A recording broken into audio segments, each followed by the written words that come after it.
And I'll look back to know that this thing was faulty. It says live.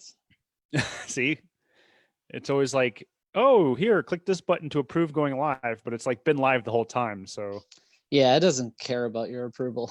No, It's it doesn't. 7:47 on the East Coast, and we are live with Jimmy and Ramon.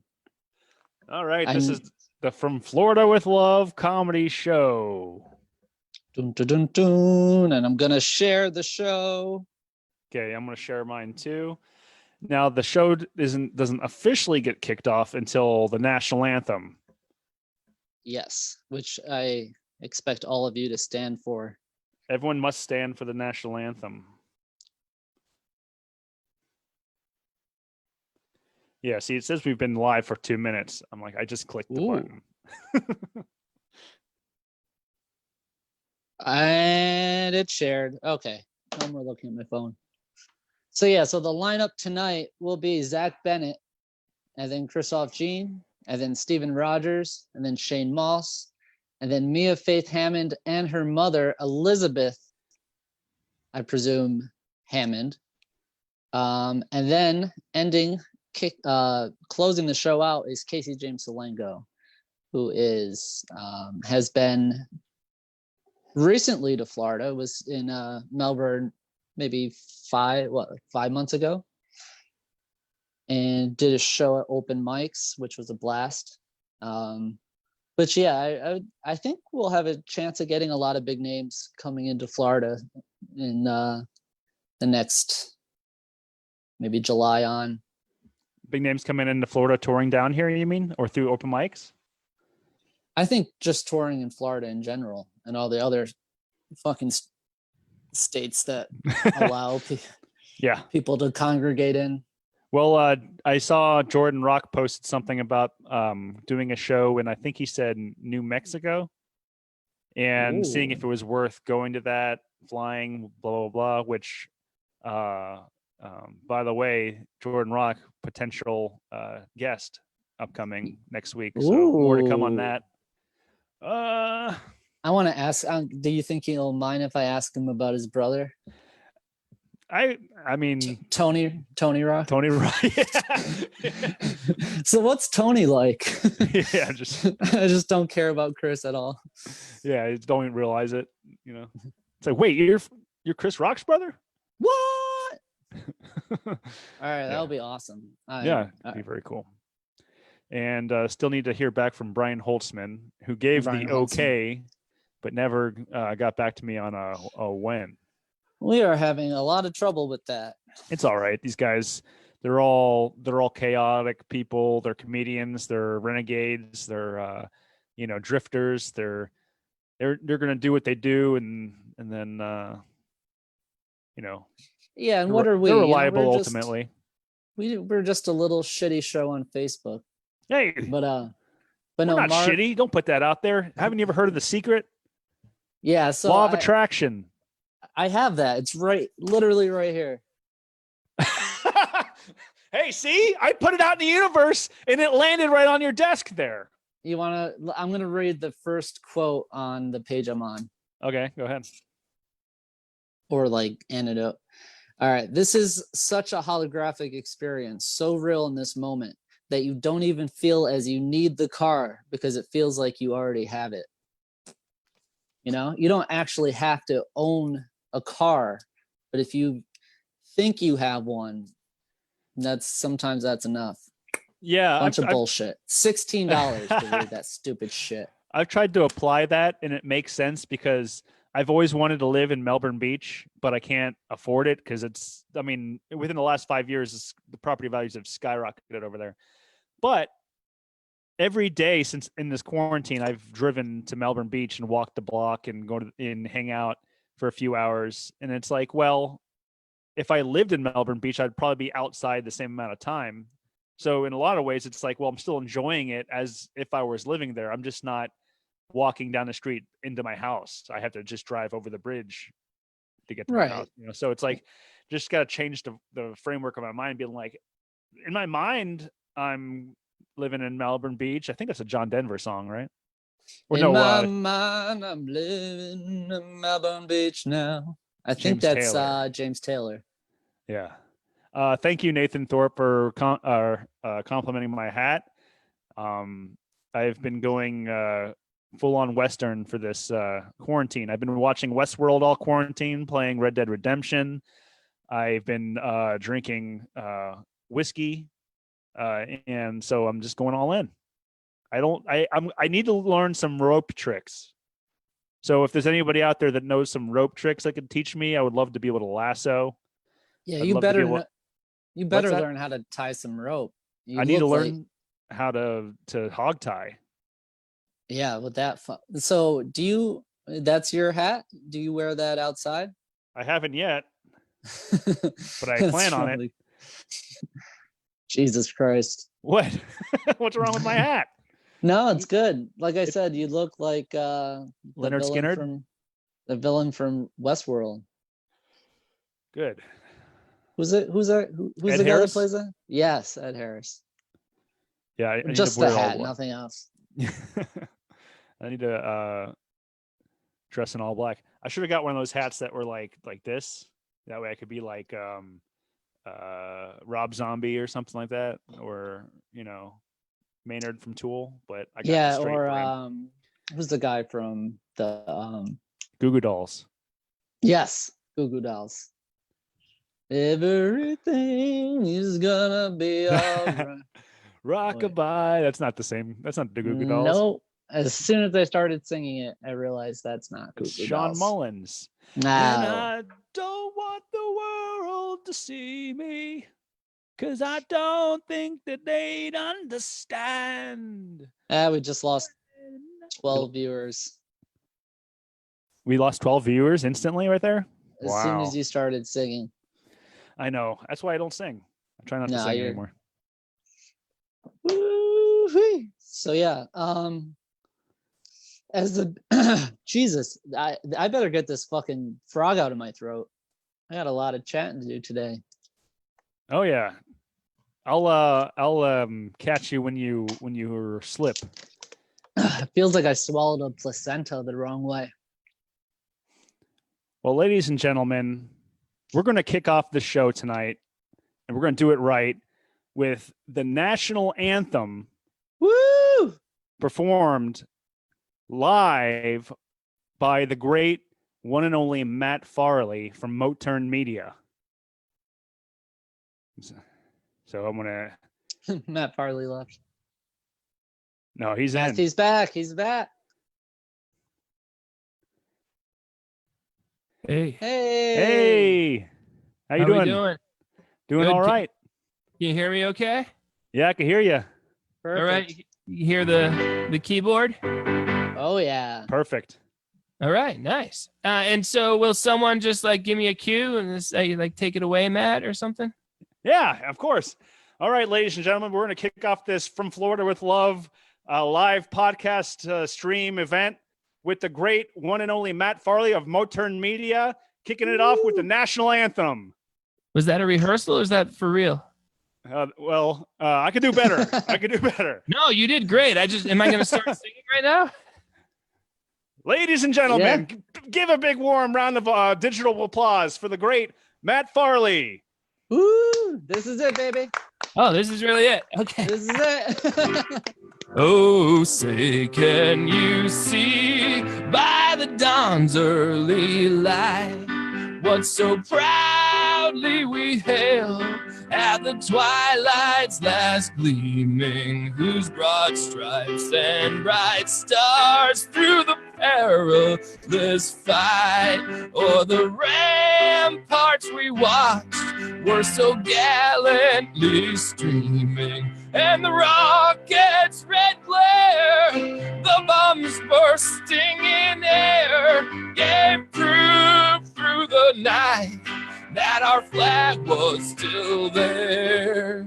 Oh, say, does that star-spangled banner yet wave o'er the land of the free and the home of the brave? Woo! All right. Awesome. Head back on. Have a great Fantastic. night, everybody. You Thanks, too, Matt. man. Thank you so much. Do you have anything to plug? Anything you want to tell the Facebook universe? Watch this show tonight, folks. This is the only thing happening on Earth. That's right. All right. Thank you, Thanks, man. Matt. See ya. Good Take to see you. care. Wow, what a kickoff. That was epic. And that's Very how cool. it's done, ladies and gentlemen.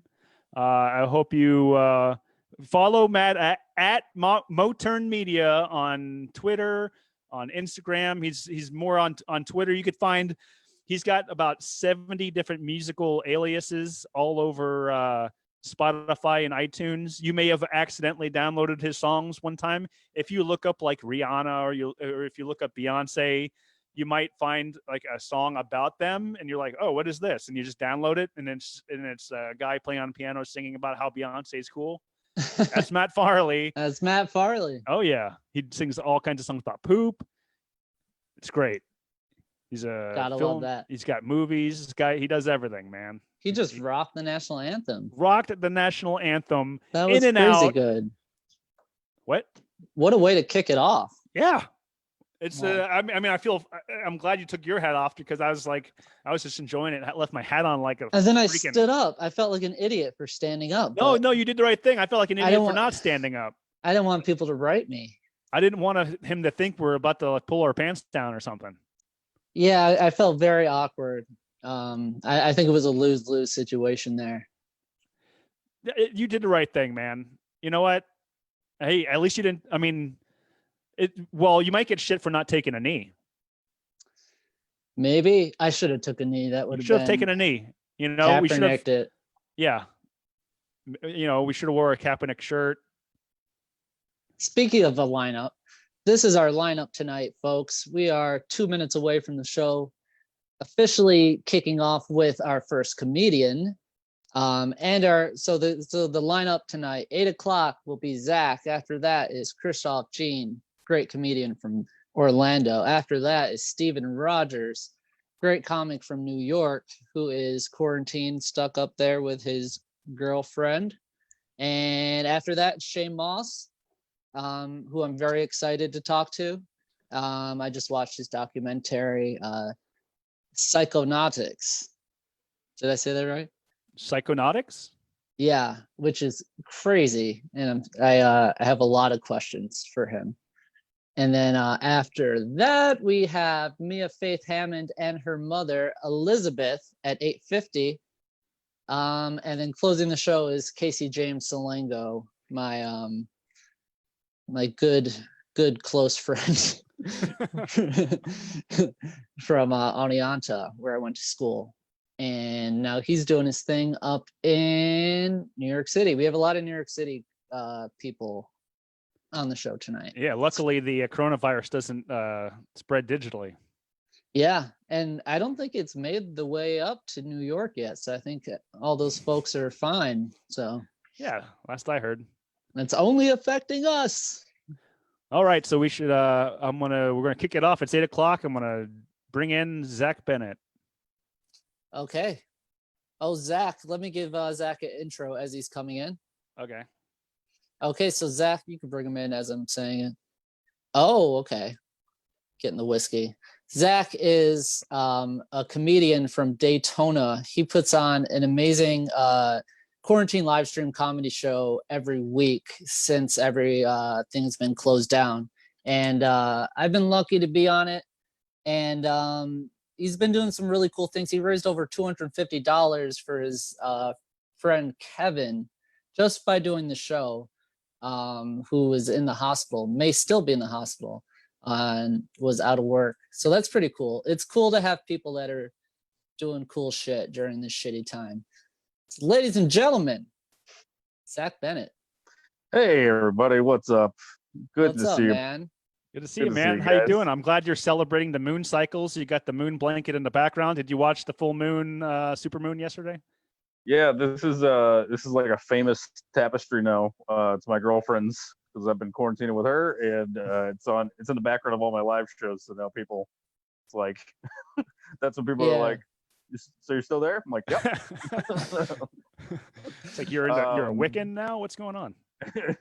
Yes, I am. I have many spells. That's not true.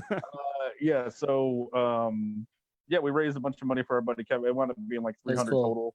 Oh And then shit. and then we raised 400 through just the regular shows for the emergency fund for Daytona Comics, because I don't know how much you guys know about Daytona, but I knew everybody was going to be pretty much fucked. So I made sure to raise a little money that we could share if we had to, you know. So That's awesome. That's real nice of you. yeah, and I've been able to. I think we've given out about 50 of that so far, just for people that need to pay their Wow. phone bills, stuff like that. So That's huge, man. How did you determine which comedians get the bigger chunk? see, that's the thing. Everybody's like, I'm sure everybody would assume that all the Daytona comics are just a bunch of dirtbags that immediately hit me up for money, but no, they'll take drugs immediately from you if you have it. But Just as helpful. yeah, but no, I had you know, a couple people ask for, you know, a few bucks to help them out, and so basically just that. If you're somebody who's performed on the live shows, or you performed at the Nog, you know, on a regular basis, somebody that we're cool with, you know, help them out. Yeah. So Zach, what's the hardest part about running an online comedy show? Oh, dude, the tech. My girlfriend's been she's she's the only reason I was able to do it. I'm not. I was literally like, I was about to do the first episode that we were gonna do, and I was just like screaming at a laptop, like, nah! She's like, okay, calm down, just hit this button here. And I'm like, I still don't know really how this works. We always go live like 5 minutes before I think we're live, so we're saying all kinds of horrible things and trash talking people. And it's like, oh, we've been live this whole time. yeah. I started doing a thing where I play like a clip of something in the beginning. Like that's where we started doing the music on the show, is just to have music play. So I promote the musician while I go and share the live links and everything. And oh, that's a good idea. Stuff. Yeah, so it gives me like 4 or 5 minutes of prep time before getting everything kicked off. So is this something you think you're going to continue to do after they open up the mics and stages again? I think I can feel everybody sort of starting to pull away from this kind of stuff, unless you have a draw or something. You know, you guys were able to wrangle up some pretty dope comics tonight. And I don't care who performs or not. I will be marking. I'm gonna lie. I'm just gonna say, yeah. I'm gonna tell everyone Louis C.K. did the show. Okay. Yeah, Mark backed out last minute. No, he Rescheduled. forgot. He rescheduled. He didn't know. He didn't know that the coast to coast roast was 2 days, and so Right. he double Yeah. booked. And Yeah, he picked the coast to coast roast over this show. Can you which believe I'm that? kind of upset about. Wild, dude. No, Because he yeah, messaged me. He was like, I have the coast to coast show the same night, and I'm like, well, which show you gonna do? that was. Did you really ask him? I That's made so him sweet. say it. Yeah. He's like, What a little cutie Jimmy is. I just wanted it to be as painful for him as possible. yeah. He said if we would have given him $5,000, that he would have chosen this one instead of that one. But you know, I met Mark when I was living in New York, and I said, we were just shooting the shit at the stand, and I was like, I'm sure I'm not supposed to do this, but I really love your stuff. And he goes, yeah, so you made it weird. Nah, that's the conversation that we had. Yeah, you can't say that, right? Yeah, he was like, no, you were doing fine. And then so, Well, the fact that he was honest with you, you know, means You that guys he's still a got- cool dude. you guys got some awesome stuff though, man. Casey James Salengo is awesome. I had him at the Nog once. We were lucky enough to wrangle him for that. He's got 2 incredible albums. That dude's great. I saw Shane Mauss in Jacksonville doing his like side project thing he does with I think it's called like A Good Trip or something, where he talks about the benefits of hallucinogenics and everything. Yeah. Yeah, that dude's awesome. He literally like It's kicked fucking 4 awesome. people out. He was like, I don't even care, give them their money back, whatever. He's like, you're not gonna ruin this because you Fuck just yeah. feel like it. Yeah, I was like, oh, beautiful. Dude, I love that. Yeah, we're excited. Zach, So- don't you have some pull to be able to get Doug Stanhope on your live comedy stream? If by some pull you mean he watched a fight / open mic breakout because he was hanging out at the Nog after he did a Daytona birthday thing. And I wasn't even there. The comedians just decided, they were like, Doug Stanhope's here. We better do an open mic. I'm like, what do you do? Let him drink. What are you doing? Like, you know what Doug Stanhope wants to see? Open mic comedy. You know? He literally Just a lives whole in a hour and a desert. half of it. He lives in the desert to not have to watch that kind of shit. You know what I mean? Right. Like, He's I'm purposely glad, moved but- away from it. yeah, exactly. I mean, I'm glad that he got to hang out at the Nog and see the crazy. That's pretty dope. Yeah, and, That sounds like a place that's right up his alley. and then two comics fought each other, and then, well, one was a comic, the other one was just kind of messing around, and that's what broke out the fight. So he was like, "You don't disrespect comedy in front of Doug Stanhope," and then they punched Yeah, him in what the the mouth. fuck?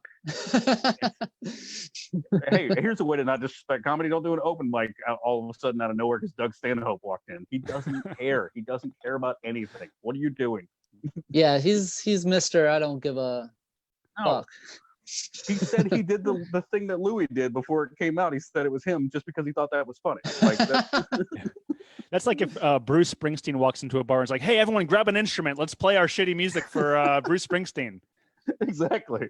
Yeah, when the before the Louis thing came out, he said it was him, and then somebody said, "Oh, these accusations from these people, you did that," and he goes, "Ah."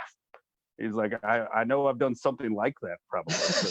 Like, he just was gonna take the blame.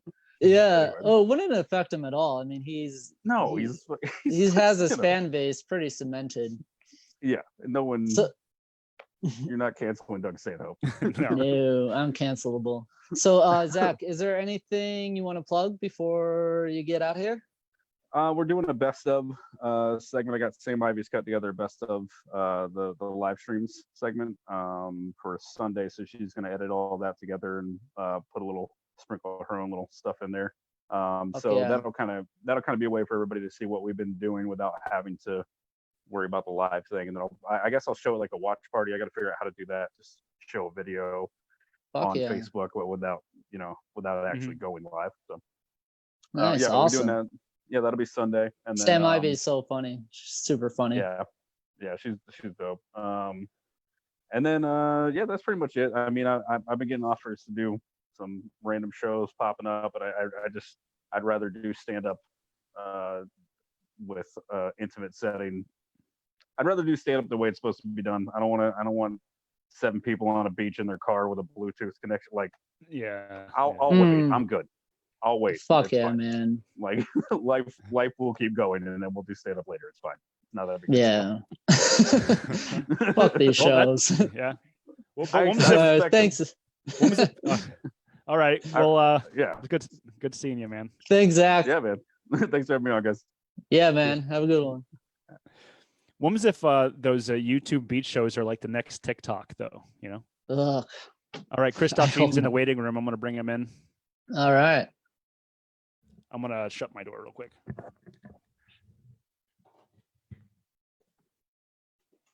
Christophe Sheen. I'm going to intro him.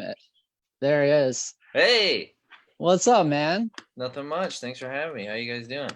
Of course. We're good. We're good. Yeah. Just talking about the future of comedy. And yeah, I want these Zoom shows to eat shit the second they don't have to. The second they don't have to exist. I don't want them to exist, you know? You think they're gonna take over? I've never done one. Have you done one? Like, Like, this know. is all we've ever done. I've never. Yeah. Oh, wait. And Zach's, like, Zach's show. Yeah, but I mean like an actual like just doing stand up over Zoom. I mean, this is something else entirely, you know? yeah, I think the Zoom No. thing has to be something completely different. It has to be stand up adjacent. I don't think you could do stand up as it's known in clubs on a Zoom. I don't think it translates. Yeah, probably not. I don't know. I think you have to risk viral infection for stand up to be funny.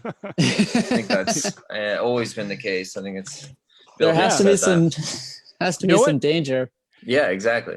And stand up might be funnier when we come back because that element of danger adds to the tension, and people Yeah, are going yeah. to be like more tense. And then when you hit, and it's going to be more of a relief, maybe. You know, Yeah, you might get bigger pops because of the coronavirus. That could be. I mean, they'd probably just be relieved to be outside. It might be hard to hear the laughs through the masks, but and the Yeah, coughing, it's gonna be all that stuff. But you know, all the dying. yeah, all the oxygen machines blaring. But it could be a good time. I don't know. Have you done a Zoom show, like a comedy? No, I haven't. I've been tempted. I've been like writing a lot of new material and stuff, and it's just going in my laptop and just sits there, and I'm like, yep, that could be funny. I don't know. You think by now I'd know if a joke was funny or not, having it written, but not at all. No, you have no idea. No clue. Isn't that crazy? Like, yeah, like, it's weird. A lot of the times you'll write something you're like, oh fuck yeah, I'll open with this, and then it eats shit. So and then other shit that you're not really, I'll throw it into the set and see how it does, and then next thing you know, you are opening with that. So yeah, it's it like, does great, and that's like your whole thing. It's your catchphrase you have now. Or no fucking idea until you try it out. So that's why Zoom shows are, if I'll start doing them. I don't. Yeah, I'm almost at that point. I mean, it's been 60 days since I've done comedy, which is a gigantic, it's a gigantic gap.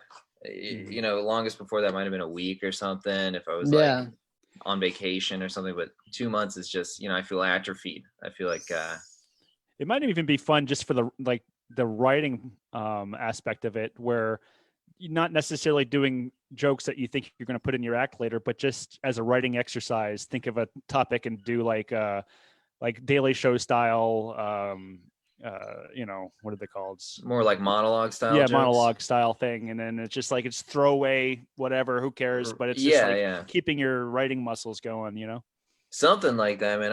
I wrote like a monologue style, like news parody thing. I never ended up doing it, but it was good to like just write a bunch of jokes for it, at the end of the day. Haven't you been making some like videos? I've seen some of your videos lately. Yeah, I've made like a couple little things here and there, just like goofy stuff. One that I really put a lot of effort into, I was like doing like the protesters, like a satire on the protesters. Yeah. I want to open the country back up and stuff, just yelling about Hillary Clinton and spitting in my mouth and stuff. Yeah, all that stuff. He said Hillary Clinton, Hussein, Stalin, Hitler. Yeah, Hillary, Rodham Hussein, Saller, Mussolini, Clinton. That's her full name.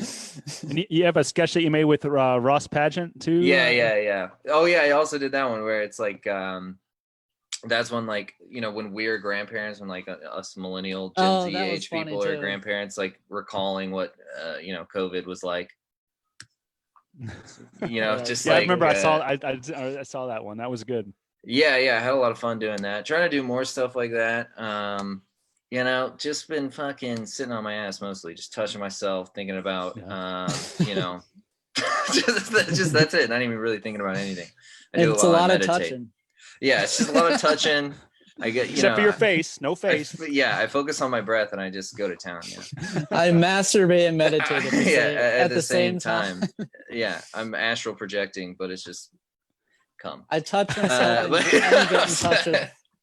I didn't think I'd be making dick jokes. I'm not gonna lie. I'm surprised myself. Hey, what else is there to do, man? Really nothing else. I'm unemployed and my dick is working doubles and triples. Yeah, it's like a nurse right now. It's pretty bad. Beaten down. Dick's getting I overtime. feel bad. Yeah, Dick needs some PPE, dude. Dick's getting some hazard pay. Yeah, for real. It's time and a half, but it's still an inch and a half. Hey, all right. Here we go. All right. We're at pun point. All right. Anything you want to plug, Mr. Christophe Jean? Yeah, just you can just look up my name, comedy, just Christophe Jean Comedy on Facebook. I'll be putting up some more videos like that, and then follow me on Instagram. I'm Chris Jeans. I am Chris Pair of Jeans. And you got good tweets too. I got some good tweets.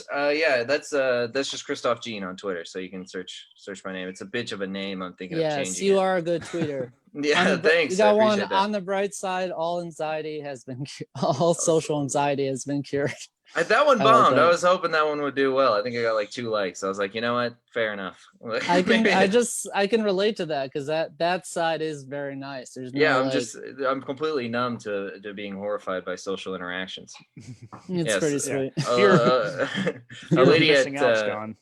yeah, a lady at Publix was like, "Oh, Ed Sheeran," and that, you know, before I would have punched her in the mouth, but I was just thrilled to be communicating with another human being. Yeah, now if you're wearing a Yes. mask, you'd be like, I am Ed Sheeran. Yeah, I could have just, you know, hey, oi, I don't know what he sounds like, but That's wrote pretty those close. songs. Yeah, that's more Beatles. I don't know whether- Wow. yeah, I'm Ed Sheeran. Got these songs done in Liverpool. I'm Ed Sheeran. Yeah. Very good. All right, man. Nailed it. Thanks a lot, Chris. Hey, thanks for having me. Yeah, man. Stay See you guys. safe. See ya. Stay safe. All righty. What a guy. Yeah, funny guys. Him and Zach and Christophe, both Florida comedians. He kills me. I think he's definitely one of my favorite Florida comedians, Christophe Jean. Yeah. Fucking just so funny and original. If you guys want to watch good stand-up comedy, pretty sure he has stuff on YouTube, at least clips. Just Christophe Jean, super funny. If I were to predict, I would predict he's going to make it.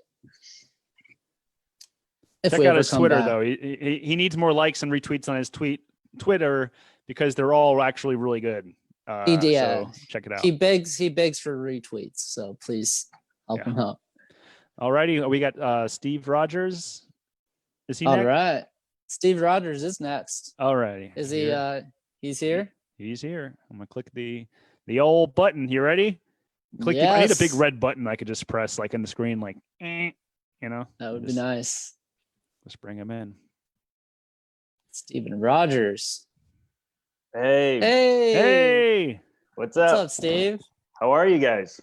Good. doing How all are you right, doing? all things considered. Oh, you know, I'm the same. Whatever. I'm all right. Yeah. Yeah, having a blast. I forgot to intro you. Steven Rogers is so the way I thought of this going is like way different. Like every intro I've given has been very awkward. I probably shouldn't even intro you, but because it's just weird. But Steven Rogers is a great comic. Don't, you know what? Bring him Don't to the look like you're stage. reading off a script. So what's new, man? There we. I prefer this. No. I'll get through it. It looks made like his you're reading national- a transcript I sent you. Don't do it. Don't do it. He made his Don't national my credit. his Stick national, to the read. No, his national TV debut in 2019 on the Late Show with Stephen Colbert. Ladies and Yes. gentlemen, give it up for Mr. Steven Rogers. Hello. God, I suck. See, that one wasn't awkward at all. That was No, not at all. Oh, and I fucking forgot the second part of it. You Don't know, worry the about it. biggest. We got to get through it. Yes. No, your podcast, which I was listening to, which is super Oh. enjoyable to listen Thank to. you. Thank Because you. I You can plug that. tell- Yeah. Yeah, it's called Panic Attacking Podcast. Yes. And the reason I like it is because you can tell you guys are like good friends. Like you guys Oh, thank you. fucking kill I each other.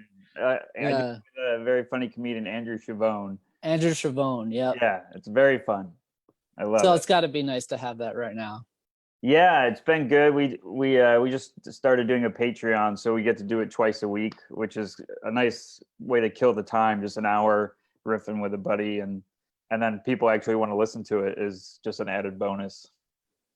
I checked out that Stephen Colbert and the All About Anxiety, and Yes. it's so relatable. I loved it. Oh, thank you Great. so much.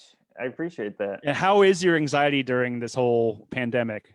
Because It's- a lot of people I've talked to with anxiety, myself included, it seems like it's kind of actually leveled out a little bit to where it's not as intense as it normally would be. I'm the same. It's not as bad.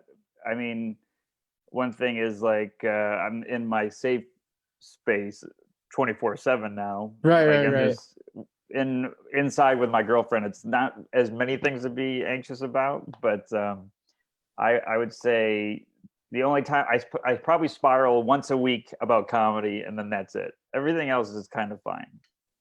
What are you spiraling about when you think about comedy? Just if it's going to come back, but then Right. but it's one of those unrealistic anxiety spirals. But it will come back, but it's just like uncertainty when and all the stuff we already know. But then I remember I'm not sick, and I'm like, okay, then I feel guilty for even spiraling. It's just a giant circle. No, but it's like a legitimate concern. I mean, the same thing with even people that work at restaurants and Yes. things that where it's like, okay, I had this career and now I thought everything was fine, and now it's on the back burner, indefinitely. Of course. And that could be something that is concerning.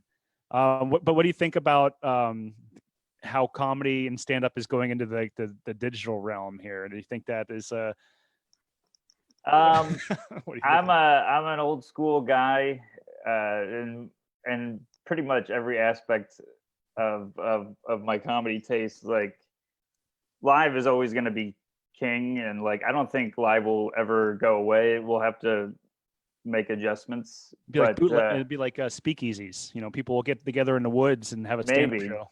Yeah, I think maybe we'll go back to 10 people in a room at a time, and then it will gradually build.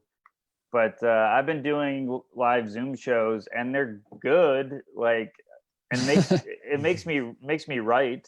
Like I'm writing every day, and I have new material. But I've done one for the National Comedy Center with my girlfriend, who's a comic, Caitlin Palufo. So we've done that, and then like Panic Attacking does a Zoom show. So it's like if I don't get to tell jokes, I don't know what to do. So like, and writing is how I kill time. So I'll do the internet thing for now, but when I'm allowed outside, it's just going to be live stand-up. Yeah, I mean, every comedian, the joke, or I guess the benefit of being a comedian in a lot of ways versus being a musician was you never had to carry your own instrument, but now you might have to carry your own special microphone in its own case, and That's true. Yeah, and everybody loves seeing a white guy like me with a case. So no one's ever going to stop me. Yeah. They're like, really, your microphone case is shaped like a Tommy gun. Are you sure that's? I'm a comedian. Okay. I swear. Yeah, you could be like Desperado and actually have a guitar case that you pull out and just pull the microphone out of it. Yeah. I don't know about that. I don't think. Hopefully, we don't have to get that far because I always forget the mic. I'll forget to bring it. So what besides writing every day, what have you been doing to occupy your time? You've been learning any new skills? Have you been hang gliding, or have you been baking? I've been cooking, but cooking for me is just stirring until my girlfriend stops rolling her eyes. Like she knows she's an adult, and this has just been boot camp for me on how to not make her angry. So when she, you know what I mean? Like if she comes home, I'll have the normal stuff done now. That's all Right. I've just learned the basics. And even then I'm glad she's not on next. Like domestication boot camp. Yeah. And then watching so much HGTV that did I say the right words? HGTV? I can't even do it. Yeah. HGTV. Am I having a I thought you said HDTV. I did. I think I just said HDTV. And I'm like, yeah, it's weird to say because most TVs. I told you I was old school. the old colored screen. The old 1080p. We're watching so much of these shows, and I'm realizing like it's the only before and after show where people can really shame the before images, because you can't you can't body shame a house. Right. You can say, well, it's ugly-ish. Yeah, they're like, oh, this is the worst piece of crap I've ever seen. It should be burned down to the ground. I'm like, well, I'm glad it's a building. I feel terrible about it. Yeah. Fuck yeah. One thing about those shows is the property values are always like outrageous. I feel like people are, we're buying our first house. Our budget is $700,000, and it's like, what the hell? Where are they? You know, Like it's no big deal too. We can Yeah. go up to 2 million, but Yeah. but we'd rather not. I don't fuck even you know. guys. All I do is I do it to learn what my house is gonna end up looking like, because my girlfriend will be like, "That's ugly," and I'm like, "Okay, get that sink." So what kind of styles have you been into? You've been into like bohemian, or you've been into like mid-century modern? What are you looking at? Mid-century modern. I only know that because she said it out loud yesterday. I think modern is just horizontal doorknobs. That's all I've learned. No, the drawer knobs. That's all I've learned. How the fuck is it modern if it's mid-century? Well, mid-century modern is a specific style of modern. I don't know about that. No? All right. Give it a Google. Yeah, we'll look it up. Yeah, But yeah, I know so nothing. you're doing your podcast once a week, right, Shane or Steven? Sorry. Yeah, my name's Steven, and Fuck me. I was like, did anyone catch that? Just go back to the copy. Read I the should copy. know that too. No, and yeah, we release it on HDTV, and no, I do the podcast once a week. It comes out every Monday, and then Patreon comes out whenever we remember to do it, and then we do a live show the second and fourth Saturday of every month. Nice. You still doing shows in Syracuse? Well, I mean, yeah, in the before times. In the before times, yeah, I would go do the Funny Bone, and I was there with Regan a couple months ago, I think in the fall. So I go there a couple times a year. Do you have any dark stories about Brian Regan? Any dark stories? Yeah, is he really as yeah, nice as he? He's nicer than you could ever imagine. He's really as Steve- clean as he's. He's as putting out clean there? as you like. He's a normal guy. Like he'll probably, if he stubbed his toe, I don't think he would be like, "Oh my gosh!" Like Fudge. Yeah, I mean, like he's very normal. Like he's the best. But he's It was as very, nice as you think. very hard not to ask about that because Brian Regan was my idol. Like he was number one. I fucking love Brian Regan. I'm still a huge fan, and it's Yeah. weird. Yeah, for everyone at home, Steven, you're a regular opener for Brian Regan, right? Yeah. So how did that happen? He saw me at a festival and really liked my set and came over and said hello and said great job, and I thought that would be it. And then a month later, I heard from his manager, and then I started working with him. And it's been about 3 or 4 years. That's awesome. That was like a how we met story. That was really Yeah. We're said actually hello? filming something like Harry Met Sally, where we sit on the couch and couples therapy and talk about how we met. Brian fakes an orgasm. Yeah. And then I show up on New Year's Eve and confess my love. The last second. Yeah. All right, Steven. Well, thank you very much for doing the show. Yeah, Really thanks for having me, appreciate it. guys. Thank you so much, man. Nice to meet you. Nice meeting digitally. you. Thank you so much. Yeah, take care of yourself, bud. You too, buddy. All right. Awesome. What a guy. Very nice. Very nice. Funny guy. Enjoyed his stand up earlier. I'm looking forward to hearing more. And Yeah, he's another comic that's fun to watch. He's just like Brian Regan. He's like joke. Like he's just a genuinely funny guy. yeah, joke writer. There was I was gonna tell him the bit, but I probably shouldn't say it because Don't spill the bit. yeah, because he's not here. But it's he has some of the best one-liners that I've ever heard. So check out Steven Rogers, everybody. He's very funny. All right. So is Mia next? No. Who's We have next? Shane Mauss. Is he in? Oh, Shay Mouse is in. Oh, Shaney. Let's bring him in. Bring him in.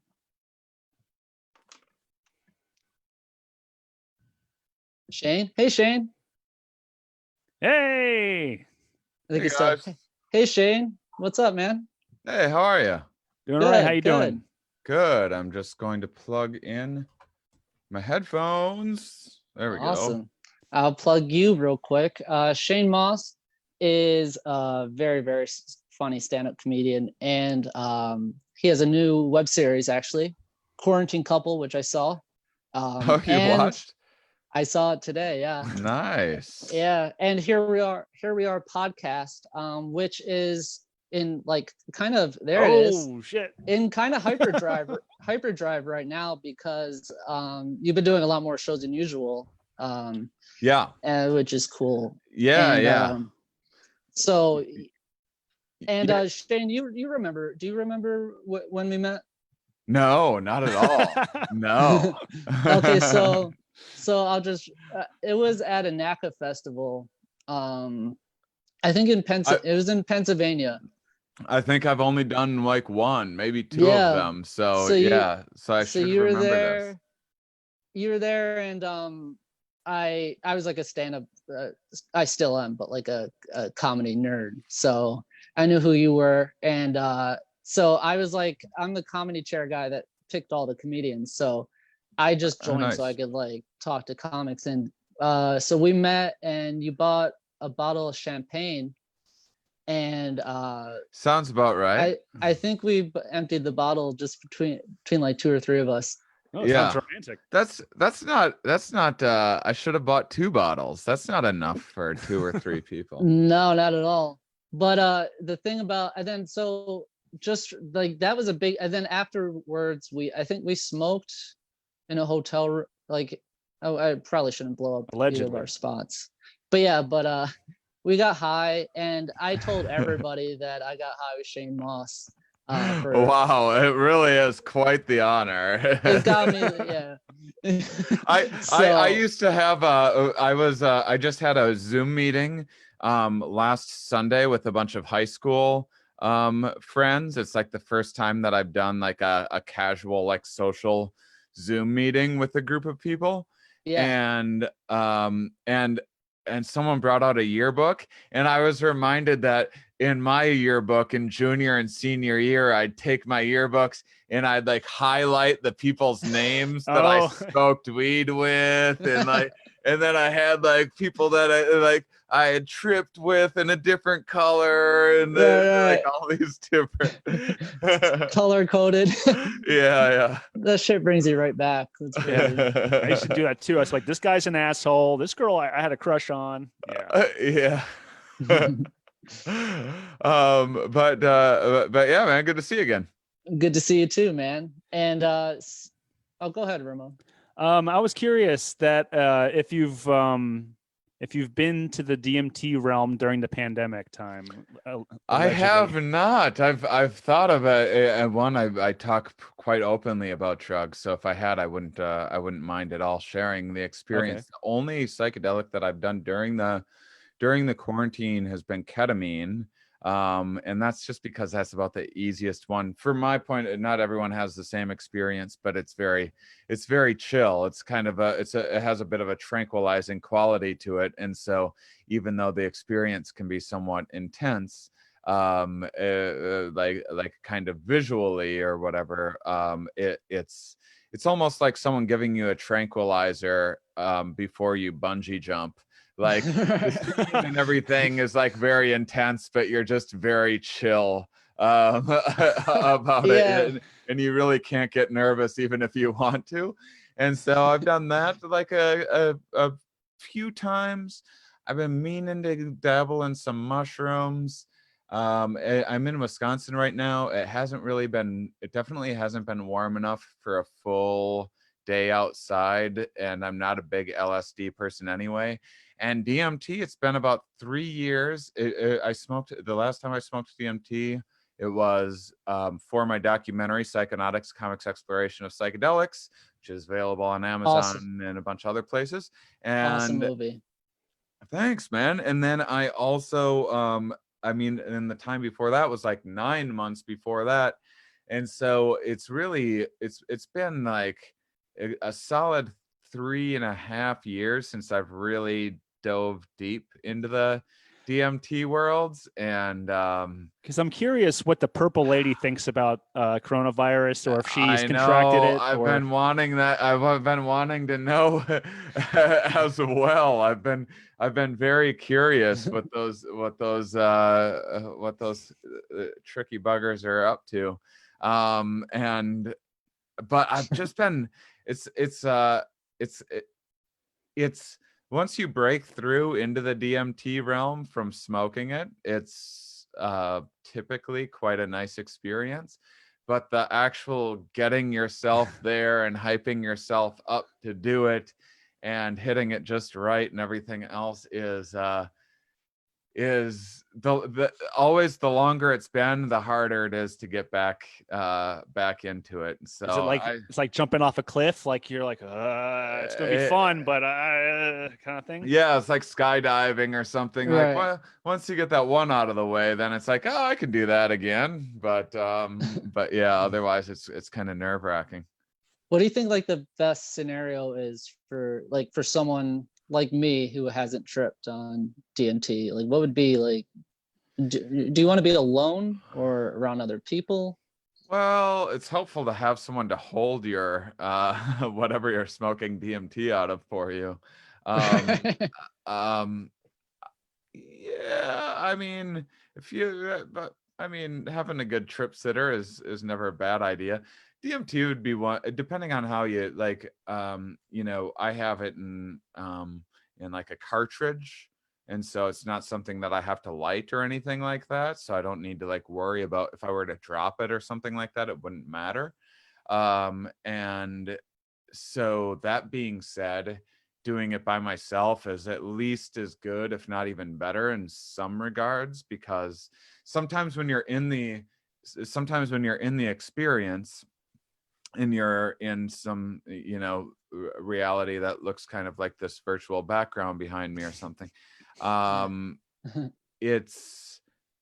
it can be a little distracting knowing like someone's looking at you and thinking about what they're thinking and whatnot, whereas it's just like a little more freeing by yourself. It can be more nerve-wracking by yourself because you don't necessarily have anyone there to like hold your hand or reassure you or whatever. But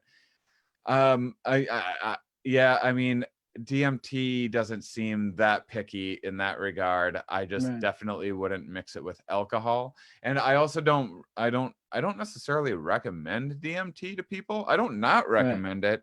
It's just I'm not as evangelical about the DMT experience as I am about, say, mushrooms or something like that, or MDMA or something like that at a time like this might be something that is therapeutic. DMT is not going to be terribly therapeutic, I'd say, for the average person. For some people it will be, but mostly it's just it's kind of a head fuck, and it's definitely like the most interesting experience you could ever have in your life. And so if you're up for having a very interesting experience, you can do that. But the downside is that once in a while there's a person that is like deeply unsettled by the experience or feels it makes it seem like reality is like a little slippery after you see those kinds of worlds or that perception. You kind of start to question this reality a little bit, and that can kind of lead to not the best headspace for some folks. So how do you remain grounded after an experience like that? Well, like you personally, how are you able to like kind of compartmentalize and like, okay, that's from this experience, from this drug, versus is this the way reality is all the time? How do you stay sane, I guess? Well, you're assuming that I'm sane and grounded when you ask me that question. Okay, well, you're coming across as sane and grounded. Wow, all right. Well, then I guess you get very good at acting. That's what I don't know. I mean, there's a lot of different experiences, and each one is different, and every personality is very different. I would say the most important, if I just had to pick a couple quick things, having a bit of time to integrate. That's why I'm not especially looking forward to I mean, I probably would have tripped by now, but a pandemic is already the trippiest. I mean, this is already trippier than almost every trip that I've ever had. Right. I mean, it's amazing that people are like, oh, for me, it's like Groundhog's Day, and I'm bored, and I don't know what to do with myself, and I'm like, wow, that really goes to show you just how fast the brain can get used to something, because if you're already bored with this, and like people are walking around in their own garbage bag hazmat costumes and grocery stores, and now you're just used to it, like I don't know, good for you. But I guess I think that just common mindfulness exercises are really that. I mean, for me, I've had such a kind of crazy, insane life, and I've spent so much time in my head already, and I have such a kind of wild imagination, and have my whole life, that a psychedelic experience often doesn't move the needle that much for me like it does. So tight. Yeah, a lot of people. I mean, usually I have, like, my reports of things seem like they sound very crazy or something, but it's like, yeah, whatever. I mean, it's kind of like a dream. Like if we were, if say you had never heard of such a thing as a dream before, or only a couple people had them, and you never had one yourself, and someone was like, when I went to sleep, I transported to this place where I was in some sort of a circus, and I was balancing an elephant on my nose, and there was my first grade school teacher was there, and an alien came down, and you'd be like, whoa, how did you get grounded after that? And then after a while, you're like, oh, it's just a dream. I didn't really take it that seriously.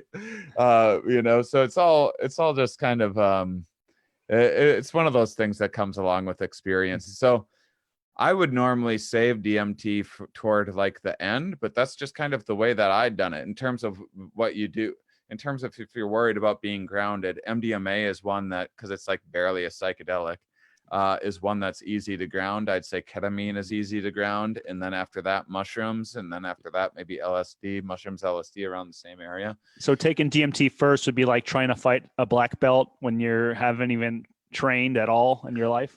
Yeah, I mean, that's the way I always thought about it, but I'll tell you, I've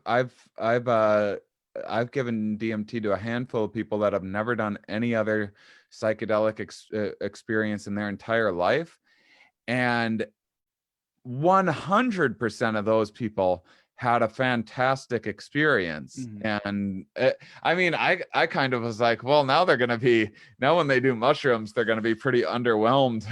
Right. DMT has appealed to me as someone who's never done psychedelics, and the idea of doing mushrooms freaks me out, because it's like, I have to be committed for what, 8 to 12 hours. That sounds like a nightmare. LSD, yeah, LSD is the long one. Oh, that's okay. I would definitely shy away from LSD for a first timer, just because of the duration of it. For me personally, LSD is like very functional, but that's not everyone's experience. Mushrooms is the one that's like much further out there for me, and then other people are completely different. So it just depends on your neurochemistry and everything. Yeah, Shane, and it was Psychonautics. Yeah, Psychonautics, a comics exploration of psychedelics. Yes, that was I watched that, and I was wondering, like, because you did ketamine as like therapy in that movie, right? Yeah, or that was my first time doing ketamine. So did you have a positive experience in terms of like aiding your depression or anything like that after taking ketamine? At the time that I did ketamine, I didn't feel terribly depressed. I was just kind of doing it for depression's something that is, or certainly was, a chronic part of my life. But yeah, I still don't know. And I've done ketamine a number of times since, both like professionally and not Right. professionally, and I can't tell. I mean, in terms of depression, if it's necessarily helpful for me or not. It certainly has never made it worse. Right. Where Right. I have had a couple like low dose mushroom experiences that made my depression worse. Wasn't Neil Brennan? Didn't he take ketamine for his depression? I think. Yeah, I think so, and I think he said he had some pretty good responses from it. But I don't I mean, one, ketamine has been shown to be more effective for people that have never had any other psychedelic experience. And Right. so I think it's a little more about having the jarring shift of perspective that's really helpful for people and gets them out of their Mhm. heads a little bit. Depression Yeah. tends to like bring you inside yourself and ruminating and kind of obsessed with yourself and saying like I a lot and overly focused on kind of self-reflection. And Yeah. so having an experience like ketamine for the first time and having a dissociative that gets you out of yourself, I could see that being beneficial. But for me it was just kind of fun. Which is also, I mean, that's the other thing with all I mean, there's the big movement and push toward talking about how therapeutic psychedelics are, and that's great, especially in terms Yeah. of getting them legalized. And we should definitely focus on limiting human suffering, probably the most, before we focus on necessarily how to have a more fun time or whatever. but having a great time is really important in life and can be just Fuck as yeah. therapeutic and healing and everything else too. So yeah, I'm pro ketamine. I just don't know if for me personally it's had a direct impact on any depressive moods. I don't think that I've ever been depressed and done ketamine. Right. Right. Yeah. It was one of the options I was looking at, but yeah, I guess it would have to be more of a regular dosing and appointments to see if it would work or not. Yeah, it seems a little expensive, but Yeah. You have to to have be good honest, insurance. yeah, but if you have good insurance, I think it's absolutely worth pursuing. I mean, in a clinical setting, it's just so safe. I mean, I don't see any reason why you wouldn't give it a try, even if you weren't depressed. If you have insurance that will cover a ketamine treatment, go and get a ketamine treatment. I mean, it's getting professionally done, unlike doing it recreationally where you don't know if you're getting like a pure product, you don't know if you're doing the exact right amount, you don't know if you have like a good trip sitter or someone to guide you through things and talk things through afterwards and stuff. I mean, a clinic just eliminates all of those regular Right. questions and concerns. And I haven't seen any evidence for not doing ketamine in a setting like that under any conditions. I mean, ketamine is unlike other psychedelics where, if you see my documentary, you can see they can lead to manic episodes and paranoia and some psychosis. Yeah. But ketamine in a clinical setting has never done that. Recreational seems like there's some anecdotal evidence that it's led to some cases, but at least in a clinical setting it hasn't. And so I'd say that the data is there to show that there's no real big downside to doing it, and the data also seems to be there that for more than the average individual, it seems to be helpful for people with treatment resistant chronic depression. And so, just because my little anecdotal experience doesn't lead me to believe that Right. it's the the right thing for the way in which I experience depression. Doesn't mean that overall there's not clear evidence that it's a good option for a lot of folks. So yeah, do ketamine, everybody. Fuck yeah, dude. Awesome. So Shane, you have the Here We Are podcast. You also have a virtual Head Talks live show. Yeah, And, I'm gonna start doing my podcast live as well, so people will get to interact and ask scientists questions. Oh, that sounds awesome. So yeah, that's awesome. I'm doing one for my 40th birthday on May 24th. Woo! Happy birthday, shit. buddy. Yeah, I'm gonna have 3 of my best scientist friends on, including a ketamine assisted therapist by the name of Ooh. Nicole Marta. And we're just gonna shoot the shit about kind of like aging and transitional times in life and development over a lifespan, and how we evolved to perceive those steps, and how so I have a business professor, an evolutionary psychologist, and a ketamine therapist, all talking about like kind of the big turning 40 or whatever. Wow. Which I don't view it as like a huge milestone, and I don't go, but any time for self-reflection is great. And it's just like a fun little, it's a fun little way of like, it's a shared experience. Everyone views that like turning 40 or turning 50 or 30 or whatever. Everyone seems to view those decades as like, this is like, well, now there's a real stage. Now that I've hit a nice round number, I guess this is a real turning point in my life. Right. So it's a fun opportunity to just kind of talk about those ideas and Where will that be online? So people can go to ShaneMauss.com. I'm going to be using a platform called Crowdcast that allows people to interact and ask their own questions and have their own comments and interact with one another and crack a bunch of jokes and stuff like that. Awesome. That sounds Awesome. great.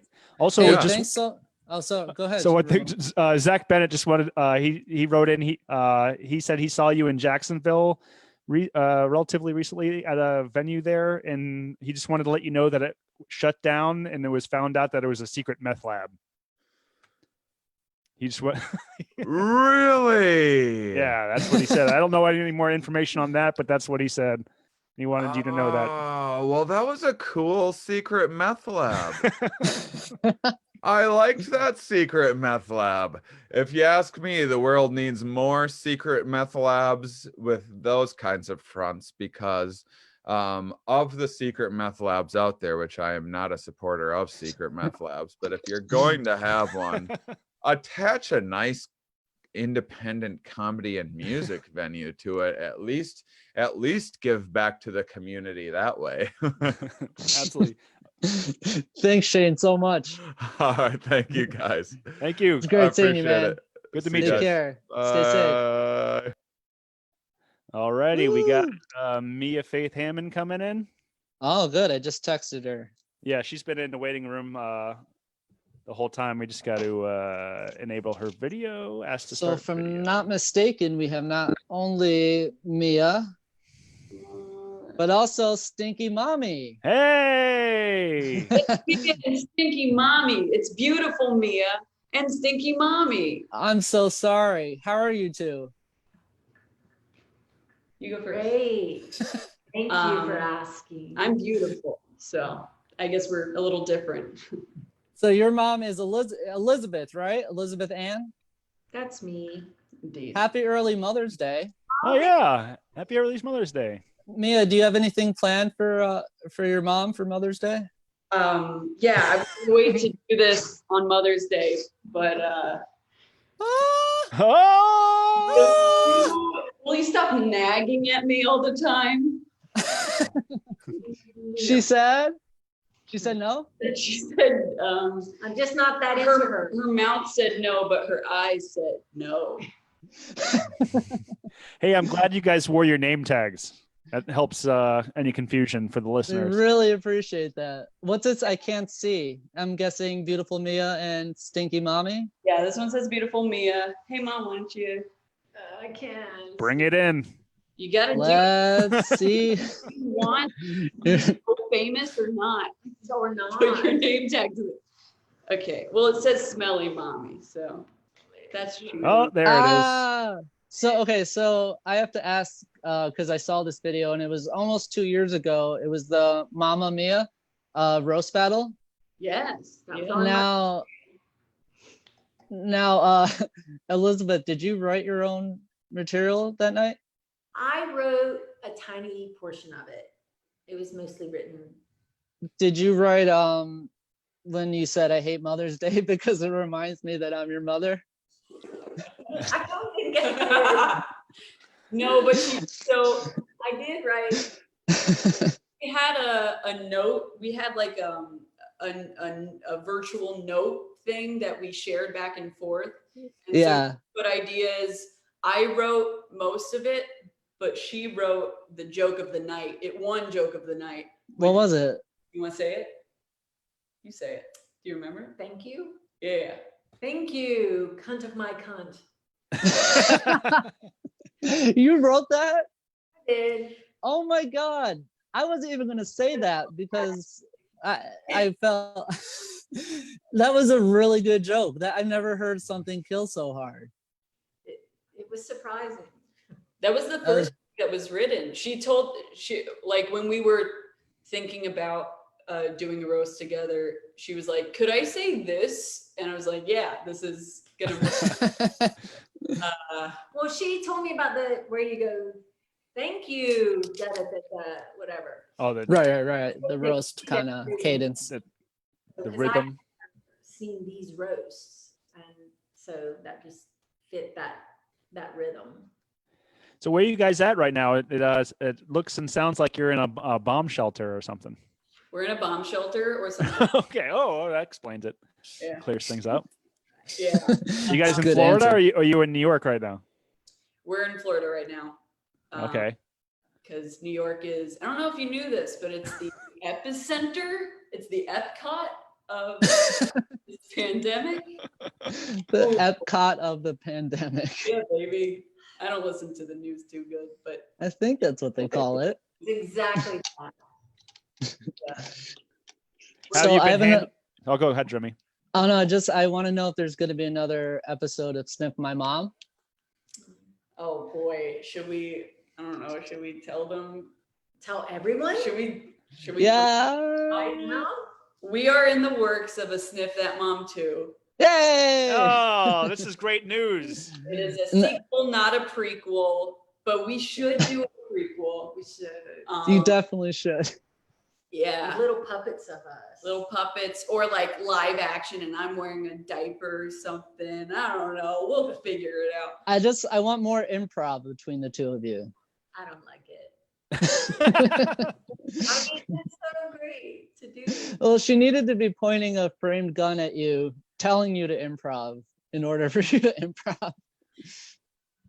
You did a good job, right? Yes, and Correct. Ooh, Very good. has it down, improv mommy. Improv mommy. Yeah, I'm thinking if you want a little sneak peek, I'm thinking next time instead of a prostitute, she'll be a pedophile and then like In-demand prostitute too. oh, wow, that's really funny. It's such a details. Can I actually write that down? yeah. No, it was in the video. I know, but he said in-demand pedophile, right? Yes, I guess it's in demand. Did I say pedophile? I think. No, he said prostitute. Oh, really? Your brain just stole it. So Ooh. I wrote it this whole time? Yeah. This whole time. This whole time. Wow. Get out of here. I don't need you anymore. I'm pretty good. God. And she's long.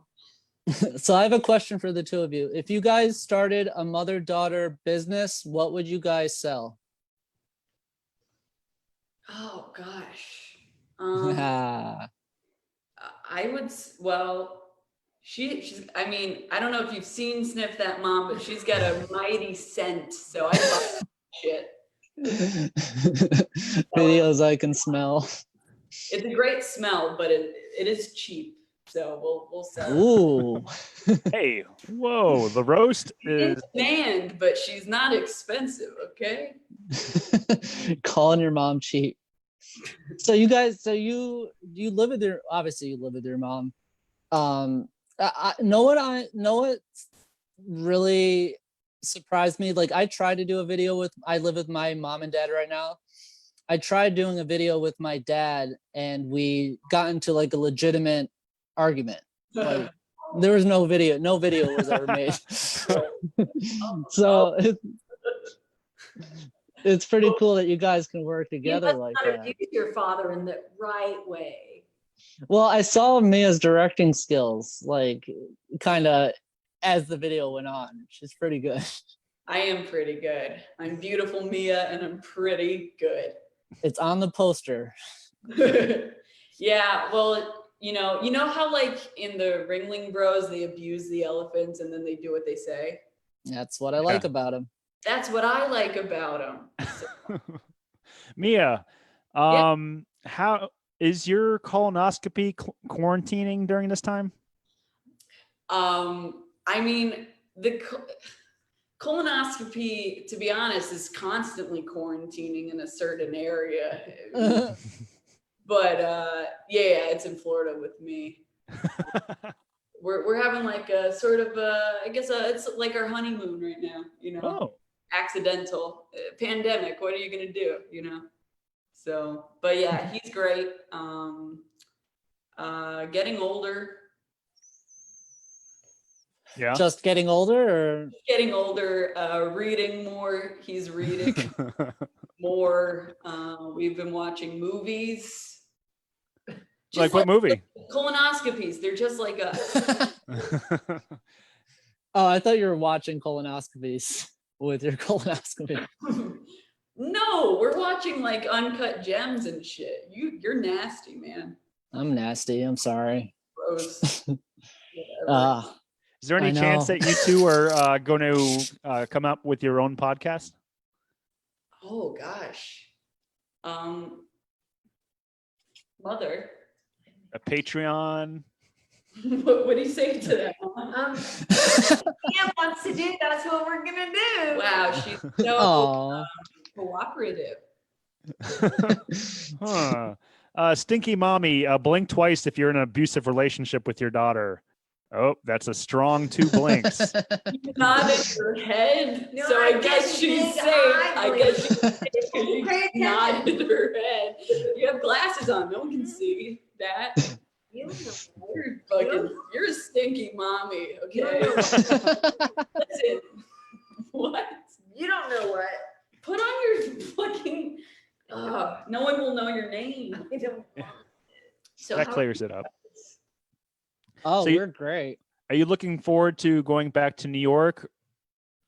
I don't know, because again, it is the center Of the apocalypse. it is the Disney World of America right now. And listen, the lines are gonna be long, all right? Not in the mood. No, But fast also, pass. yeah, no fast pass. No Well, fast pass. to death maybe. There's a fast pass. But what was that? Okay. Was that a burp, burp, burp?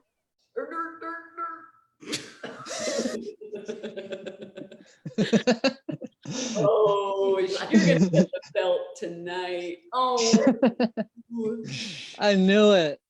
I do want to get back to New York, but there's not much there for me right now. I mean, it's just like death and Homeless people? a park with, yeah, exactly. So, The park with the mass graves that we keep on reading about? yeah, I don't want Ooh. that. Yeah. No, we got to stay alive. That's why we're nice and safe here in Florida. With the beaches and all the New Yorkers coming down here and sunbathing. We're Yeah, safe here. We're safe, except no one's wearing a mask. Have you- Nobody. I've been wearing a mask. That's my mask. I've been wearing a mask. But no one We're else is. talking about other people. Them. Them? Those that don't. What? Them. I missed the question, so you're just yelling at me. Yeah. Those who don't. Yeah, I went to Walmart the other day, and I mean, there's the people that are walking around in Walmart without a mask are savages. I mean, that's like hardcore, like anarchy. I don't know. That's like, who are these people? And some of them even work there not wearing a mask. It's like, Jesus. Crazy. I think they're afraid to be vulnerable, you know? They're very vulnerable. Opposite. Oh yeah, that's true. I guess they're not afraid to be vulnerable. Maybe they have this weird idea of they're strengthening their immune system while everyone else is suppressing it with masks. Oh, they're ahead of the game. Yeah. Oh, So Victoria. Fuck! Sticky Elizabeth. is she prettier than me? Do you have anything to plug, Elizabeth?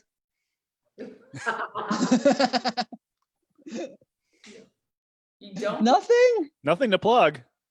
What about all the nice things you want to say about me? Yes, at least 5. Go. 5 things you have to that are nice about me. I know. Pass. Pass. I'll say them. Witty, funny, not smelly, and 5 fingers has 5. That's 5. Bam. All right. Those are some good things. Mia, anything to plug? Oh, yes. I'm a part of a band that's on hiatus right now, but it's called Blue Cross Brook Shields. We're a hoot, I would say. I bet. The name alone. Did you hear what It's I said? a Did you hear what I said? Blue Cross Brook Shields. Oh, Oh, it sounds like She's that band never has heard good of the band eyebrows. before? Yeah. Both of you talked at the same time, and I love that. Love that about you too. That's our bit. Yeah. You We're should still working out the kinks here. yeah. No, this is great. I have more to plug. Go to watch Uncut Gems. Great movie. but you're not in it. I'm in it. There's actually colonoscopy in the beginning. Shout out to Mia's colonoscopy. It's the uncut gems. Yeah, it's in butt gems. Oh, I love a good pun. All right, y'all. Thanks so much for coming on our podcast live stream video show. Thank you so much for having us. Thanks, Elizabeth. Nice to meet you. So cool Stay to safe. meet you. Yeah, stay strangling. We love each other and we love you. Bless you. Hasta la vista, baby. Aww. That was sweet. That was so much fun. So yeah, man, it's got to be nice. That's a cool. I have a great mom that's keeping me sane through this quarantine too. I think she's watching right now in the other room. Oh yeah, she's watching. Yeah. What's her name? Hey, mom. Pat. Pat. Oh, okay. I'm just trying Yeah. to So see. say hi to Pat. Or she's not. She's like, I turned it off after 20 minutes. All right. So we're waiting on Casey. So currently, he's not in the waiting room. I got to go run and check on the girls just for 1 second. Okay. Well, folks, it's just me here now. So while Ramon scares the shit out of his children in his cowboy hat, I'll just sit here in dead air. But I think I heard one of the kids crying. Yeah, no, I've been living. I was just gonna go into a solo story. The Kids girls still were alive? they're like cackling in the other room, and like they're having too much of a good time. I have to investigate. Right, make sure they're not Like, drinking your booze. Yeah, to make sure they're not drinking the booze or shooting off the fire extinguisher or. You have a fire extinguisher? No, but I should. I feel I like I think need to get everyone one. should.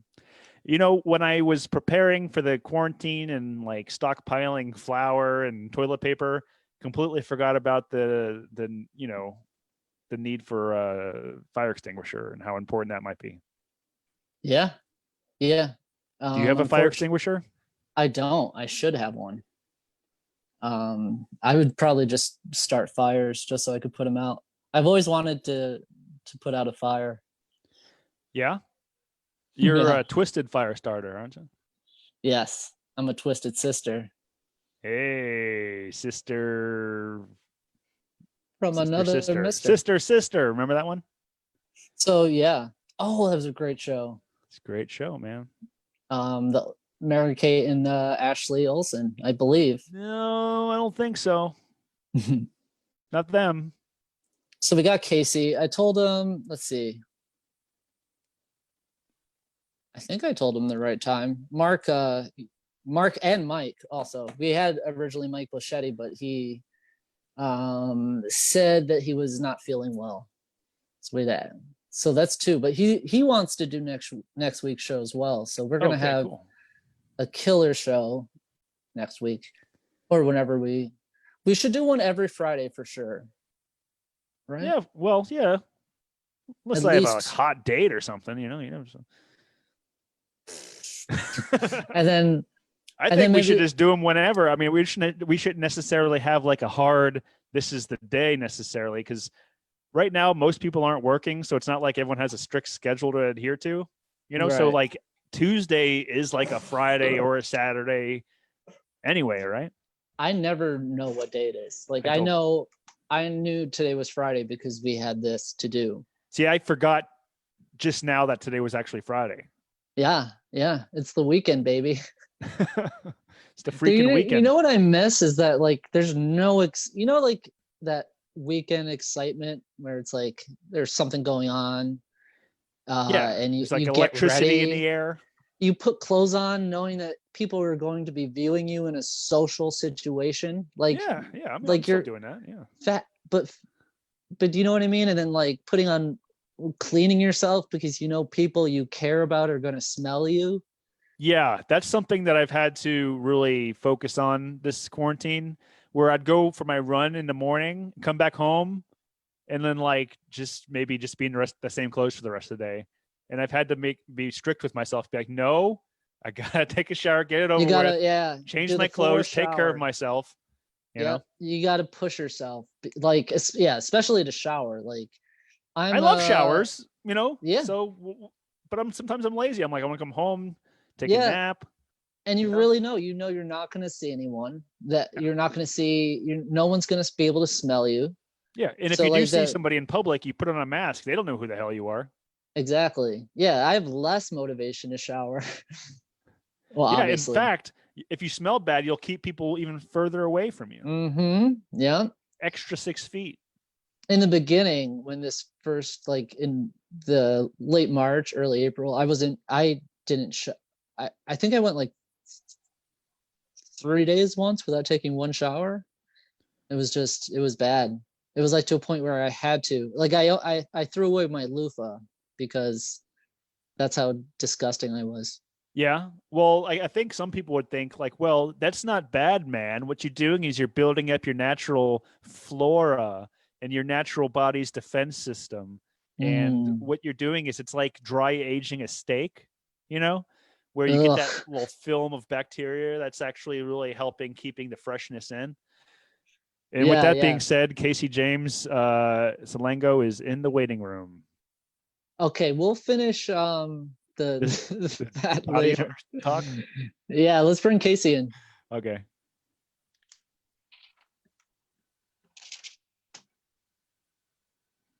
Oh, Casey. Hey, Hey. there he is, looking like he's about to shoot up a school. Yeah. Can you hear us, Casey? Yeah, the schools aren't open, so Ah. no, How I you just doing, did man? another Zoom. Oh my God, my dog's freaking out, buddy. All right, come on, you want to come in? She wants Yeah. All right. We got twofer. to- Millie, Hey, Millie. how you doing? She loves entertaining. Tell him a joke. All right, she's she's a little shy. How you guys doing? Good. All So, right. you just had a podcast right before this, or? I just did a show and A somebody show, took a bunch of pictures and I looked like Leonardo DiCaprio on What's Eating Gilbert Grape. So I put on all this costume so I don't look like shit. I You like kind of it. got that Fear and Loathing look right now, Yeah, I Johnny like Depp. that. Yeah. You guys have fun hats too, so we're all in this together. Are those Thank you. Unabomber glasses actually? I don't think they're marketed as that, but they're definitely the style. I think aviation is the term. Oh, okay. Yeah. Nice ballistic aviation glasses. Yeah, I know. I've always, what? Go ahead, Casey. I always envy those like old men who can wear sunglasses inside and do whatever they want. And I'm tired of waiting around for it, you know?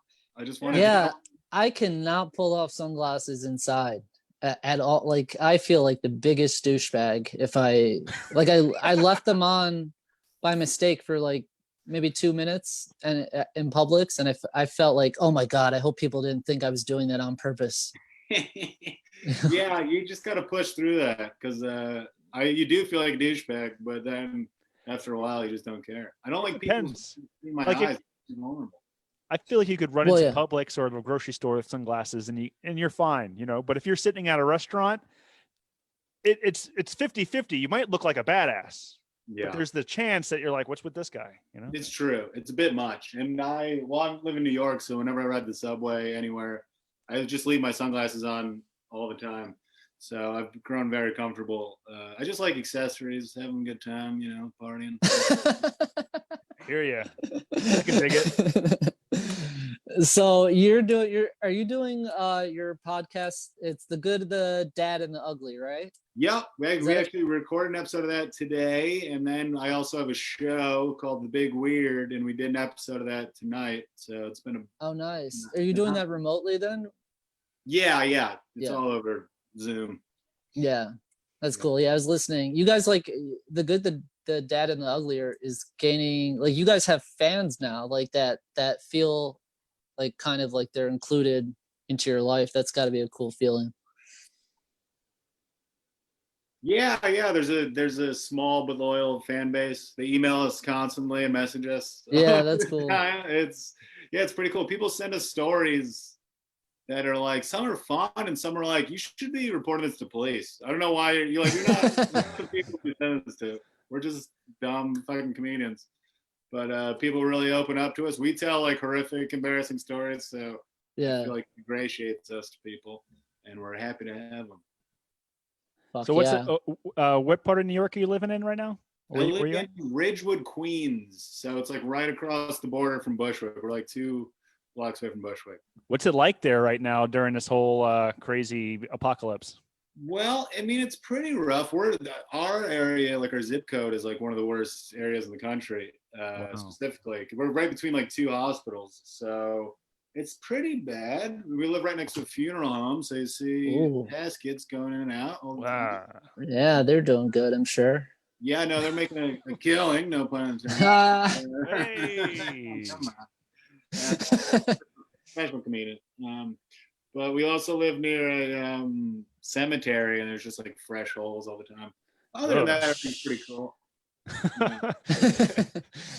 Just surrounded by death. Surrounded by death. But I mean, my life has been all right. I've been playing video games, sitting around, hanging out with my wife and dog. Yeah, it's honestly been a great time for me. I feel for other people, I feel terrible, but yeah, it's not terrible. If you're healthy and not completely miserable, then you're ahead of the curve. Yeah, I agree.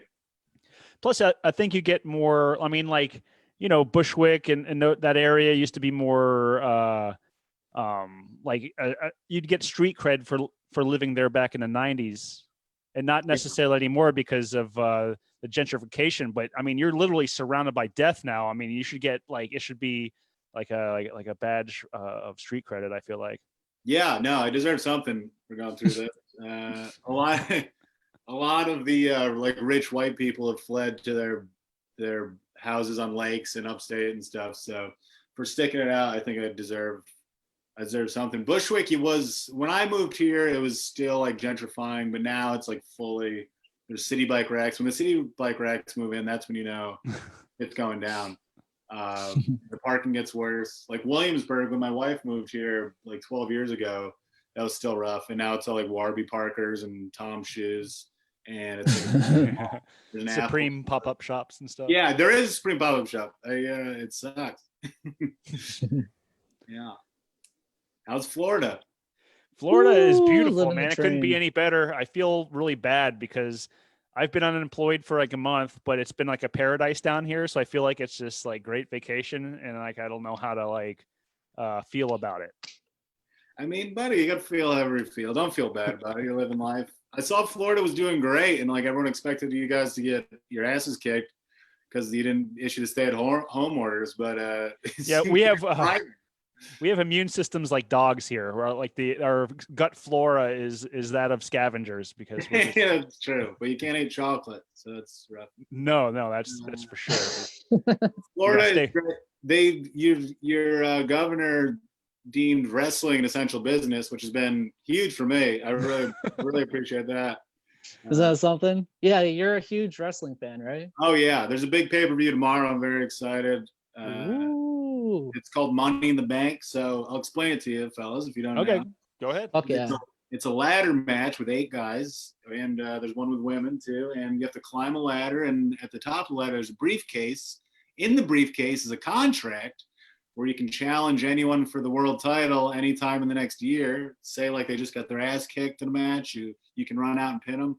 But this year they're filming it at the WWE headquarters in Stamford, so they have to fight their way from the bottom floor of the building up to the roof where there's a ring, and then climb a ladder, and it's gonna be so fucking cool. I'm so excited. Wow, Fuck this is yeah. kind of like that. What was that? A gladiator show back in the '80s? What was that called again? American Gladiators. Yeah, American Gladiators, kind of like that. Is there going to be an audience? Blaze is going to be shooting them with tennis balls. It's going to be fucking dope. Wait, so how does a WWE have the okay to do this, and while like other sports can't? Because they're in the Trump cabinet and they're evil. Oh, see, it pays to know a guy. Linda McMahon. Yeah, Linda McMahon is like part of. She had some kind of like super PAC or something for Trump. Vince McMahon is actually like Trump's idol. Like he like modeled. Of course he is. So yeah, isn't he in the committee to open up the country or something like that? Yeah, absolutely. So it's is he really? Yeah. Mm-hmm.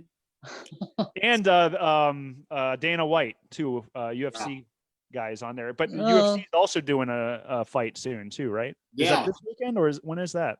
I'm not sure, but yeah, Dana White is another Vince McMahon disciple. It's very evil, but it's caused a lot of conflict. I'm in a group chat with a bunch of other comedians who are wrestling fans, and there's a new company called AEW, which is run by wrestlers, and there's a bunch of independent companies, and they've all like given up on WWE, and they don't, because it's evil, and I just can't let it go, even though I know what pieces of shit they are. Like it's my only source of joy, and I can't get it up. So we fight about it every day.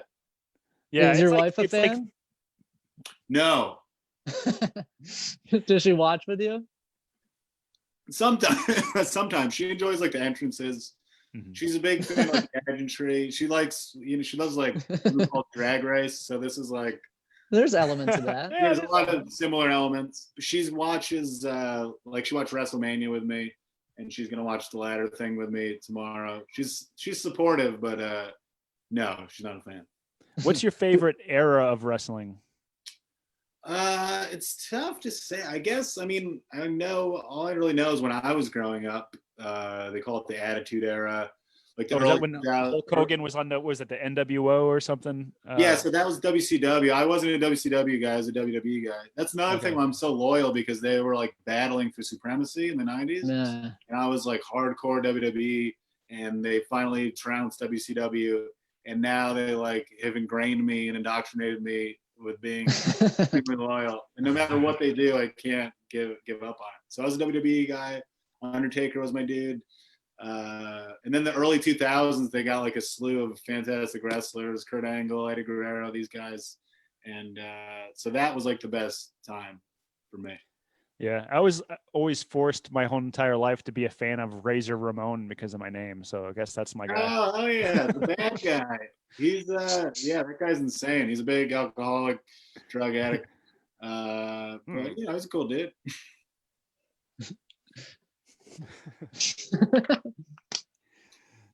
I've got a lot of information. I've been reading a professional wrestling book.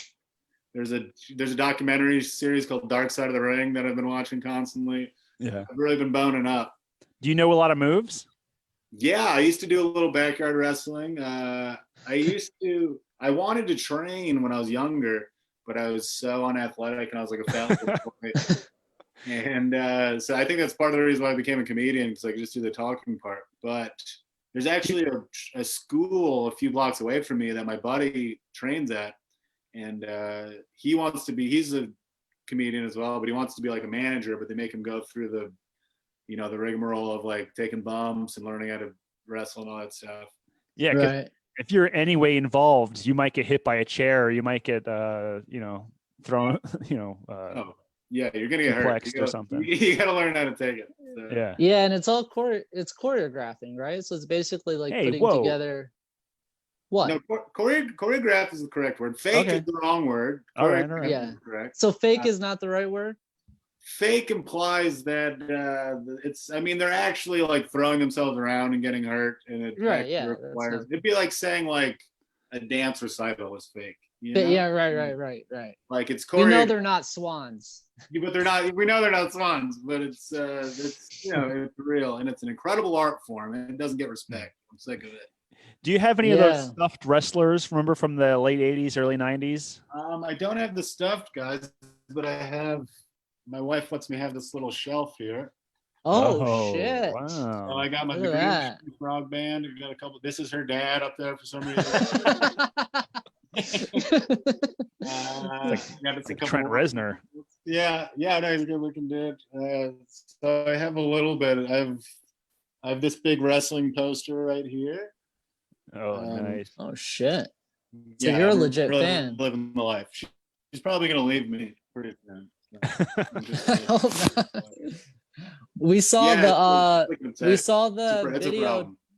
We saw the video today of where you proposed to your now wife on stage. Yeah. How was that terrifying?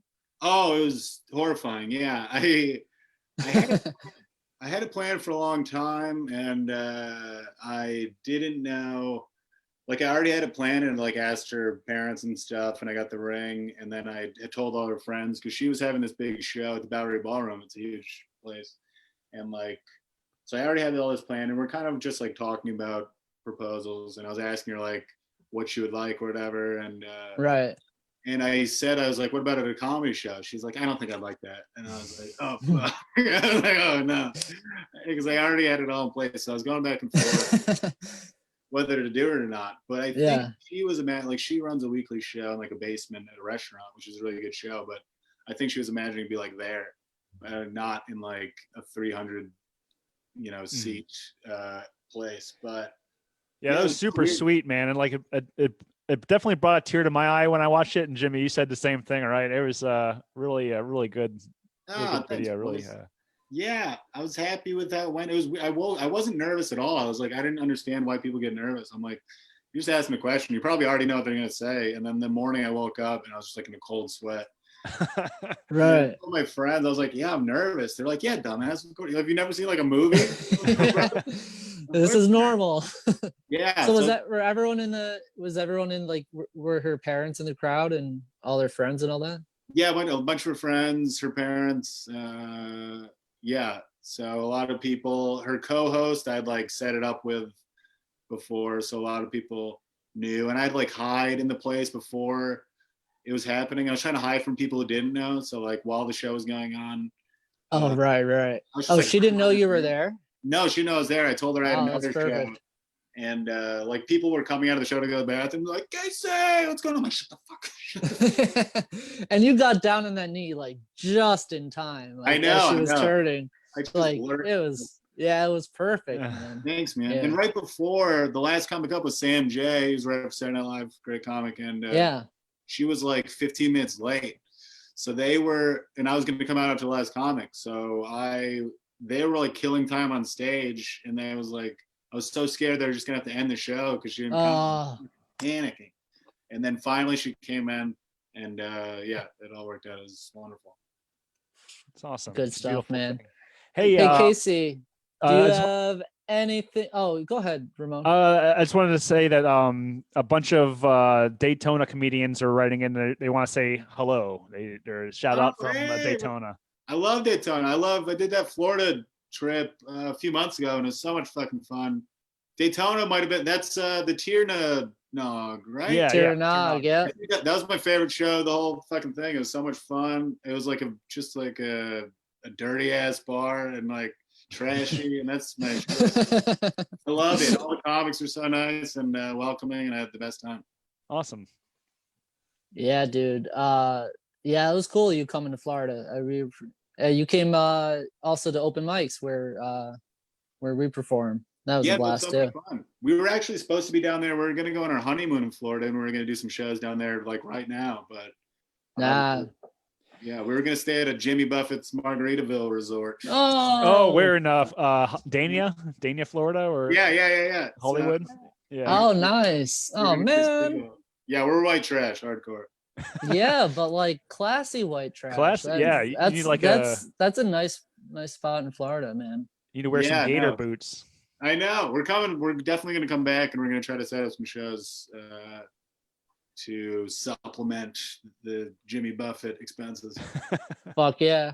Okay, so anything to plug, Casey? You said my podcast, The Good, the Bad, the Ugly. My show, Big Weird. We run it through Littlefield, which is a venue in New York. That's every Friday at 7 on Zoom. If you can get the link on my Instagram at CaseyJ Salengo. My album, Wild Country Phoenix, is available, and I love you, boys. Do you have any wrestling style challenges to give to anybody or anything right now? Or you listen here, brother. If you don't buy my album, I'm not gonna be able to feed my wife dinner. My dog is gonna go hungry. We're gonna starve the street. So I challenge you to pay money for my album, for which I will get about 7 cents. I'll be able to buy dog food. I'll be able to buy wife food. I'll be able to buy me food. And you can take that to the bank. Well said. You heard it here Casey first. J and Salengo, everybody. Thank you, boys. Have a good one. You too, man. Nice to meet you. Good to see you, Casey. Bye-bye. All right. And that's it. From Florida, everybody. Thanks for watching. Show. That was riveting, man. That was a lot of fun. That was a blast. I had a lot of fun. Yeah, it's good having like a nice tight show like that. Yeah. Why was I so nervous about that all fucking day long? All week. I was anxious about this since probably Monday. From the second we had it. Since the second you had it, I was trying not to think about it. Nerves, yeah. Think about it. You know, but like today, it felt like a show day. Like if I had like a giant show that mattered, that's all. The whole day today was just. It was nothing but, oh my God, don't fuck this up. But it was a great lineup, and the thing is, like, we started it out great. We had the national anthem. Zach kicked it off the show real well, great, and the Christophe Jean, and there was just like a good flow. Great. You know, Christophe there wasn't like weird moments. I don't think none. There was lags that I don't know about. I don't know. But, no, I didn't completely shit. Like there's not. I'm sure I'll find a moment where I'll kick myself as I'm falling asleep, right? You know, about something I did wrong. Ask him about this or that. Or, but right now there's not a specific thing where I know I'm gonna beat Steve myself Shane. up. Ah, fuck.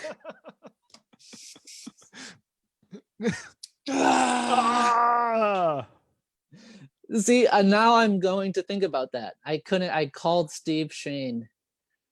It's because right. Shane was on my mind at the time. I was, Yeah. But anyway, that was fun, and we're definitely going to do this again. Definitely, and so if you follow the Let's Be Friends page, that's the best way for you guys to find out what shows are coming up.